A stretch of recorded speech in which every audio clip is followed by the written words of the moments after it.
네, 인생의 기념비 11번째 시간입니다. 하나님의 일을 하는 태도라는 제목으로 말씀을 전하겠습니다. 민수기 3장과 4장에서는 이스라엘 지파 중에서 이제 레위 지파의 그 직분, 직무에 대해서 이야기를 하고 있습니다. 이것은 하나님의 전에서 하나님의 일을 한다는 것이 어떤 것인지, 또 어떤 자세로, 어떤 태도로 해야 되는가를 잘 보여주고 있는 거죠.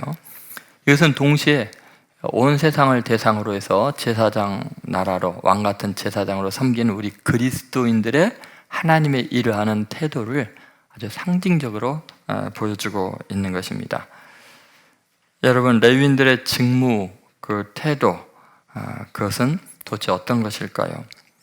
우리가 인생 살아가면서 정말 인생의 기념비적인 남김, 그것은 사실 하나님의 일을 하는 것 외에는 나머지 것은 시간과 함께 다 소진되고 헛되게 된다는 것을 우리가 그동안 알았습니다. 영원하신 하나님과 연결된 그 일에 내가 쓰임받을 때 영원한 기념이 되고 하나님께서 기억하시고 또 세상에 가장 영향력 있는 위대한 일이 되는 거죠.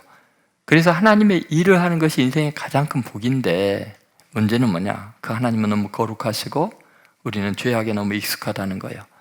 그래서 하나님의 일을 한다고 하면서 오히려 잘못하면 저주를 받을 수도 있고 죽임을 당할 수도 있습니다.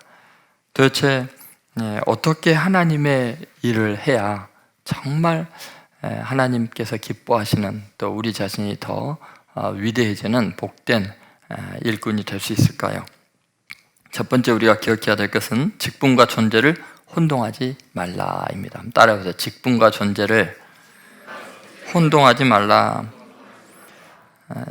여러분, 오늘 15절에 보면 이런 말씀이 있습니다.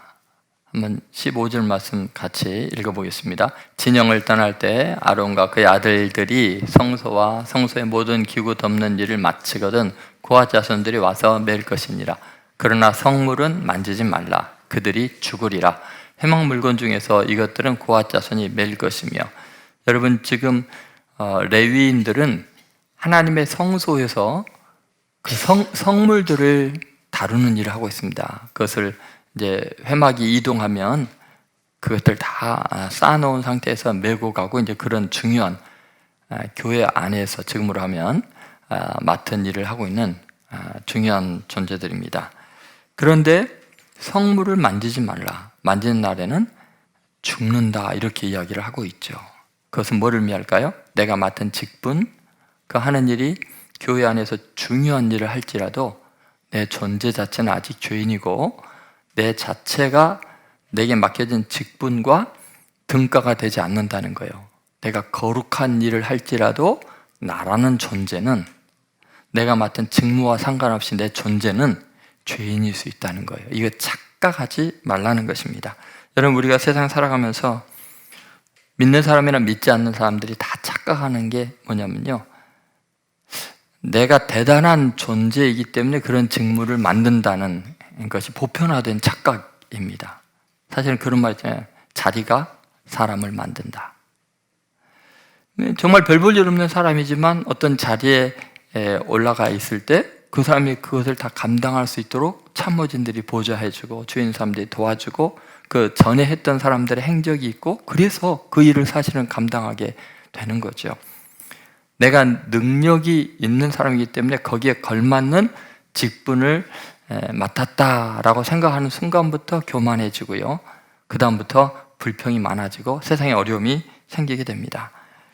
우리가 하나님 일을 할 때 오류에 빠지기 쉬운 것이 바로 이런 차원에서 일어나는데요, 내가 지금 이렇게 특별히 레위인의 직분을 맡았다, 제사장의 직분을 맡았다, 그러니까 나는 다른 사람보다 더 거룩하고 내가 하나님 보시기에 가치가 있기 때문에 더 헌신하니까 하나님이 나한테 이렇게 귀한 성직을 주셨지라고 생각하면 큰 오산이에요. 그 순간에 죽는 거예요. 성서를 보기만 해도 죽는다고 말하지 않습니까? 여러분, 우리가 생각할 것, 다시 한번 일반적인 종교적인 가치관에 익숙한 우리들은요, 흔히 성직에 맡은 사람은 다른 사람보다 달라야 돼, 더 거룩하고 훌륭한 분들이야, 기대감이 있으니까 실망이 커요. 여러분 아예 기대를 하지 마세요. 똑같은 죄인들이고 별 볼 일 없는 사람들이에요. 그들이 맡은 직분과 그들의 존재의 가치는 전혀 별개입니다. 여러분, 내가 아무리 귀중한 직분을 맡아도 그것이 내 수준과 완전히 별개일 수 있다. 이게 성경이 말하는 줄기찬 내용입니다. 우리가 기억해야 될 게 뭐예요? 직분과 존재를 혼동하지 말라. 그건 세상 사람들이나 하는 거다. 너희들은 아무리 귀한 직분을 맡아도 내가 죄인이라는 것, 그 직분과 나는 별개라는 것, 그 직분은 은혜라는 것을 마음에 꼭 새기는 성도들 되시기를 주의 이름으로 소망합니다. 두 번째, 직분이 높아질수록 겸손하라. 하나님 일할 때 이러면 꼭 기억해야 되는군요. 하나님께서 귀한 일을 맡기고 직분이 높아질수록 우리는 겸손해야 돼요. 그리고 그 겸손이라는 것은 내 윤리적이고 인격적인 노력에 의한 것이 아니라 솔직하면 돼요. 내 자신에 대해서 솔직하면 직분이 높아질수록 고개가 수그러질 수밖에 없고 하나님 은혜에 감격할 수밖에 없는 거지요. 왜 그럴까요? 여러분, 오늘 본문에 잘 보면요, 레위 지파 중에서도 특별히 아론의 자식들만 제사장이 될 수 있어요. 불공평한 것 같잖아요. 구하짜소라니 만자손들은 성막에 물건 나르고 무거운 거 다 들고 다니고 이러는데 제사장은 누구만 해요? 아론의 아들들만 제사장이 될 수 있어요. 왜 그럴까요, 여러분? 왜 그 높은 자리 제사장의 역할은 아론 자손만이 할 수 있을까요? 그 이유는요, 아론 자손은 겸손할 수밖에 없기 때문에 그래요. 무슨 일이 있었을까요? 모세가 십계명을 받으러 시내산에 올라가 있는 동안에 백성들이요, 모세가 너무 늦게 오니까 우리를 위해서 신을 만들라고 아론에게 이렇게 재촉을 합니다. 그러니까 아론이 이스라엘 백성들에게 너희들의 귀걸이, 금리빨 이런 거 다 갖고 와라. 그래가지고 아론이 조각칼로 금송아지를 조각을 해요. 우상으로 그걸 만들어가지고 온 백성이 함께 우상을 숭배하게 만듭니다. 다시 말해서 우상 숭배의 원흉이 바로 아론입니다. 여러분, 우상 숭배의 죄는 너무 무서운 거예요. 십계명의 바로 두 번째이고 그거에 대해서는 자세히 하나님이 설명을 해줄 정도로 심각한 죄이고, 가나안이 멸족하게 된 거, 가나안 7 족속이 다 하나님의 심판으로 완전 씨를 말리도록 죽임을 당하는 이유가 뭐냐면 우상 숭배 때문이거든요. 자, 얼마나 큰 죄악을 아론이 범했는가. 출애굽기 32장 4절 한번 보시죠. 자, 같이 읽겠습니다. 아론이 그들의 손에서 금고리를 받아 부어서 조각칼로 새겨 송아지 형상을 만드니 그들이 말하되 이스라엘아, 이는 너희를 애굽 땅에서 인도하여 낸 너희의 신이로다 하는지라. 얼마나 큰 일을. 그러니까 우상을 누가 만들었다고요? 아론이 만들었어요. 32장 21절에 보면은 결국 아론이 백성을 죄에 빠지게 한 거예요. 같이 읽겠습니다. 모세가 아론에게 이르되 이 백성이 당신에게 어떻게 하였기에 당신이 그들을 큰 죄에 빠지게 하였느냐. 백성을 죄에 빠지게 한 사람이 아론이에요. 여러분, 24절에도 보면 이렇게 나오죠. 같이 있습니다. 내가 그들에게 이르기를 금이 있는 자는 빼내라 한즉 그들이 그것을 내게로 가져왔기로 내가 불에 던졌더니 이 송아지가 나왔나이다. 거짓말도 능숙해요. 말도 안 되는 거짓말하고 있죠. 자기가 조각해서 새겨놓고 모세 앞에 또 거짓말까지 하네요. 여러분, 목회자들 조심하세요. 거짓말 잘해요, 아주. 내가 불에 던졌더니 이 송아지가 나왔나이다. 거짓말까지 해요. 자, 32장 25절 한번 보시죠. 모세가 본즉 백성이 방자하니 이는 아론이 그들을 방자하게 하여 원수에게 조롱거리가 되게 하였습니다. 결국 아론이 백성을 방자하게 했고 그것이 바로 사탄의 조롱거리가 되게 한 거예요. 그리고 35절을 보시죠. 같이 있습니다. 여호와께서 백성을 치시니 이는 그들이 아론이 만든 바 그 송아지를 만들었습니다라. 결국은 백성이 두들겨 맞게 되고 많은 사람이 죽임을 당하게 되는 거예요. 그러니까 너무나 많은 백성들이 아론이 잘못된 행동 때문에 죽임을 당하게 된 거예요. 여러분, 어때요? 아론을 살려둬야 되겠습니까? 도저히 용서가 안 되는 인간이에요. 죽어 마땅한 죄인이에요. 그런데 하나님은 그 죽어 마땅한 죄인인 제사장 자리를 주신 거예요. 그리고 그 아들들에게 준 거예요. 왜 그럴까요? 그렇게 귀하고 거룩한 자리를 주면요, 인간은요 감당이 안 돼요. 100% 교만하게 돼 있고요, 자기가 신이 되는 걸 착각하게 돼 있어요. 그래서야 절대로 착각할 수 없는, 이미 돌에 맞아 죽어야 되고 하나님의 저주를 받아야 되는 큰 죄인에게 그 일을 맡기면, 가장 거룩한 일을 맡기면 교만할 수 있겠어요? 자기가 어떤 짓을 행했는데 절대로 교만할 수 없어요. 그래서 여러분, 하나님께서 높은 직분을 주신 것은 그가 남보다 뛰어나기 때문이 아니라 남보다 교만할 수 없는 사람이기 때문에 귀한 자리를 주는 거예요. 여러분, 이게 성경의 원리예요.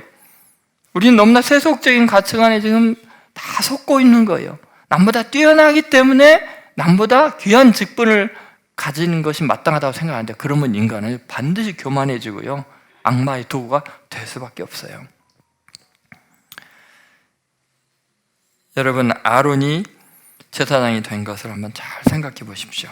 그의 후손은 늘 그 일을 기억해야 돼요. 나중에요, 아론의 아들 나답과 아비후가 오늘 본문 앞부분에 나와요, 다른 불을 들이다가 바로 그 자리에서 죽임을 당하게 돼요. 자기네들이 어떠한 죄인이기 때문에 그 제사장의 자리에 앉았다는 걸 완전히 망가하고 자신들이 뭐 대단한 존재인 줄 알고 지 멋대로 행동하다가 바로 그 자리에서 죽임을 당하고 후손도 없이 끝나게 되는 거예요. 여러분, 우리는요 이 사실을 꼭 기억해야 됩니다. 이 논리가 바로 하나님 나라와 세상 나라의 직분과 존재의 인식 차이를 잘 보여주는 거예요. 예수님께서 이걸 분명하게 지적해주고 깨닫게 하기를 원하셨어요. 마태복음 20장 25절부터 27절까지를 한번 보시죠. 자, 같이 읽겠습니다. 예수께서 제자들을 불러다가 이르시되 이방인의 직분자들이 그들을 임의로 주관하고 그 고관들이 그들에게 권세를 부리는 줄을 너희가 알거니와 너희 중에는 그렇지 아니하여 하나니 너희 중에 누구든지 크고자 하는 자는 너희를 섬기는 자가 되고 너희 중에 누구든지 으뜸이 되고자 하는 자는 너희의 종이 되어야 하리라. 여러분, 이 말씀을 한번 잘 보세요. 이 말씀의 논리는 뭐예요? 세상 사람들은 자기가 굉장한 직분 얻거나 권세자가 되면 자기 존재가 대단한 줄 알고 다른 사람들은 멸시하고 함부로 대한다는 거예요. 여러분, 너희 중에는 그렇지 아니하니, 주님이 하신 말씀은 너희들은 세상과는 좀 달라야 된다. 그것은 뭐냐? 너희 중에 누구든지 크고자 하는 자는, 아주 귀한 직분을 맡고 훌륭한 일을 하는 사람들은 너희를 섬기는 자가 된다. 종이 되어야 한다는 거예요. 너희 중에 으뜸이 되고자 하는 자는 너희의 뭐요? 종이 되어야 하리라. 그게 무슨 말이에요? 우리는 귀한 직분을 맡을수록 겸손해야 된다는 거예요. 그리고 그것은 정상적이고 진실한 사람만 가능해요. 내가 아무리 훌륭한 대통령의 자리에 오르고 판사가 되고 국회의원이 되어도 내가 죄인이기 때문에 교만하지 않게 하려고 이 귀한 일을 주셨구나, 그런 겸손함으로 일을 해야 되는 거예요. 예수님 한번 생각해 보세요. 마태복음 20장 28절에 보면 예수님께서, 심지어 예수님은 어떤 분이세요? 같이 한번 읽어보겠습니다. 인자가 온 것은 섬김을 받으려 함이 아니라 도리어 섬기려 하고 자기 목숨을 많은 사람의 대속물로 주려 함이니라. 여러분, 그분은 가장 거룩한 분이잖아요.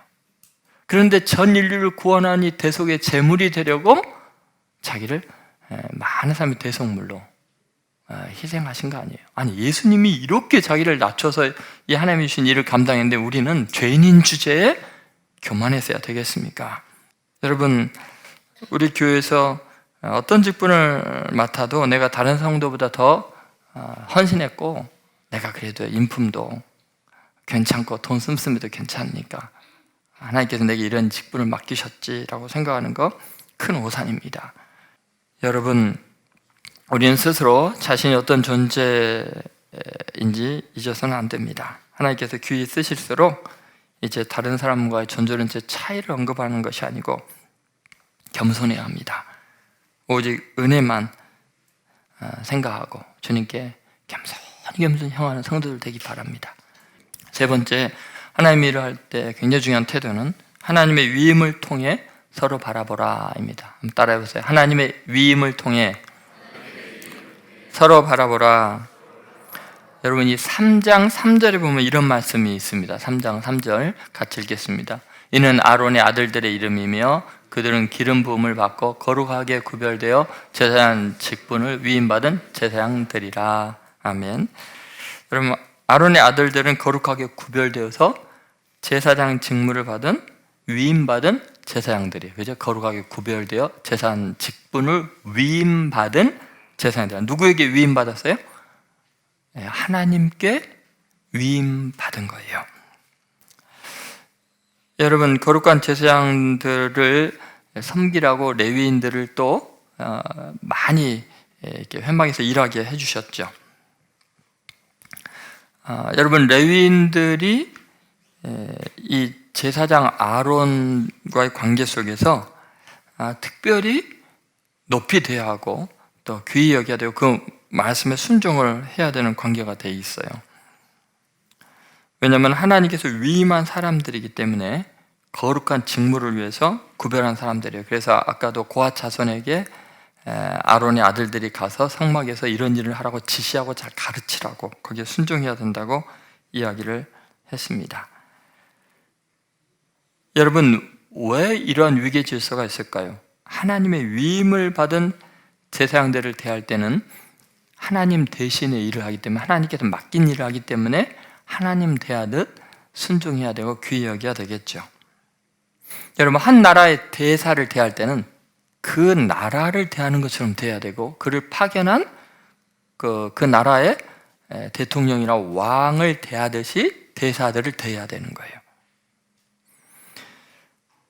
그런데 중요한 것이 있습니다. 제사장이나 레위인들은 그럴지라도 자신을 특별한 존재로 생각하면 안 되죠. 나는 죽을 죄인인데 이렇게 하나님께서 나에게 직분을 맡겼다라는 거, 그것을 잊어서는 안 됩니다. 아까 말했듯이 아론은 금송아지를 만들어서 백성들로 범죄하게 하고 수많은 백성을 죽게 한 죄인이고 거짓말장이에 불과한 사람입니다.